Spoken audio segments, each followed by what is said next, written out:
നമസ്കാരം, മലയാളി വാർത്തയിലേക്ക് സ്വാഗതം.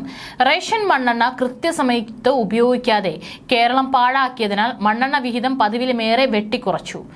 2023 ഡിസംബറിൽ അനുവദിച്ച വിഹിതമാണ് യഥാസമയം ഏറ്റെടുത്ത് വിതരണം ചെയ്യുന്നതിൽ സംസ്ഥാനം വീഴ്ച വരുത്തിയത്. ഇതോടെയാണ് കേന്ദ്രം വെട്ടിക്കുറച്ചത്.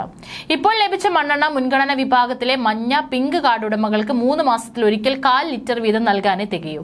മഞ്ഞ കാർഡുകൾക്ക് 1 ലിറ്ററും പിങ്ക് കാർഡുകൾക്ക് 1/2 ലിറ്ററുമാണ് ലഭിച്ചിരുന്നത്.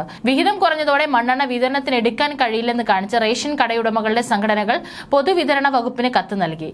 കുറഞ്ഞ വിഹിതം എടുക്കുമ്പോഴും കൈകാര്യ ചെലവ് കുറയാത്തതാണ് വ്യാപാരികളുടെ എതിർപ്പിന് പ്രധാന കാരണം.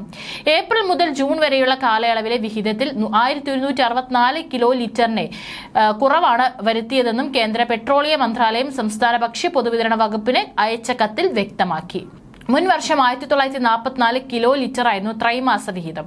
2023 ഡിസംബറിൽ അനുവദിച്ച വിഹിതം ഏറ്റെടുക്കാനും വിതരണം ചെയ്യാനും വൈകിയതോടെ 13.36 ലക്ഷം ലിറ്റർ മണ്ണെണ്ണ ഈ വർഷം ഫെബ്രുവരി അവസാനവും റേഷൻ കടകളിൽ ശേഷിച്ചു.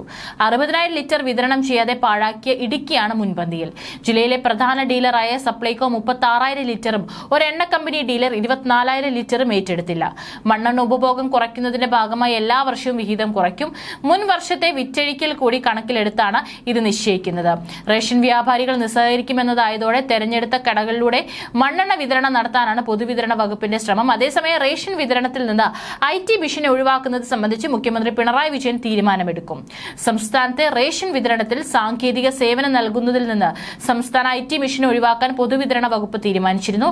എന്നാൽ ഇത് നയപരമായ തീരുമാനമാണെന്ന വിലയിരുത്തലാണ് അന്തിമ തീരുമാനത്തിന് മുഖ്യമന്ത്രിക്ക് വിട്ടത്. റേഷൻ വിതരണവും മസ്റ്ററിംഗ് തുടർച്ചയായി മുടങ്ങുകയും പ്രതിഷേധമുയരുകയും ചെയ്തതോടെയാണ് IT മിഷനെ ഒഴിവാക്കാൻ പൊതുവിതരണ വകുപ്പ് തീരുമാനിച്ചത്. പകരം കേന്ദ്ര ഏജൻസിയായ INCയെ സാങ്കേതിക സേവനത്തിന് കൊണ്ടുവരാനായിരുന്നു തീരുമാനം. എന്നാൽ നയപരമായ തീരുമാനമാണെന്ന വിലയിരുത്തലും IT മേഖലയിൽ മികച്ച മുന്നേറ്റമെന്ന് അവകാശപ്പെടുന്ന സാഹചര്യത്തിൽ IT മിഷനെ ഒഴിവാക്കുന്നത് പ്രതിപക്ഷം ആയുധമാക്കുമെന്ന സന്ദേഹവും ഉണ്ടായതോടെ അന്തിമ തീരുമാനമെടുക്കാൻ മുഖ്യമന്ത്രിക്ക് വിടുകയായിരുന്നു. അതേസമയം ഇന്നലെ ആരംഭിക്കാനിരുന്ന NICയുടെ ട്രയൽ റൺ മാറ്റിവെച്ചു. NICയെ സർക്കാർ ട്രയൽ റണ്ണിന് ക്ഷണിക്കുകയായിരുന്നു.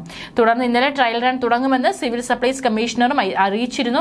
എന്നാൽ IT മിഷനെ മാറ്റുന്നതിൽ തീരുമാനം മുഖ്യമന്ത്രിക്ക് വിട്ടതോടെ ട്രയൽ റൺ മാറ്റിവെക്കുകയായിരുന്നു. മുഖ്യമന്ത്രിയുടെ തീരുമാനത്തിന്റെ അടിസ്ഥാനത്തിലായിരിക്കും ഇനി തുടർ നടപടി.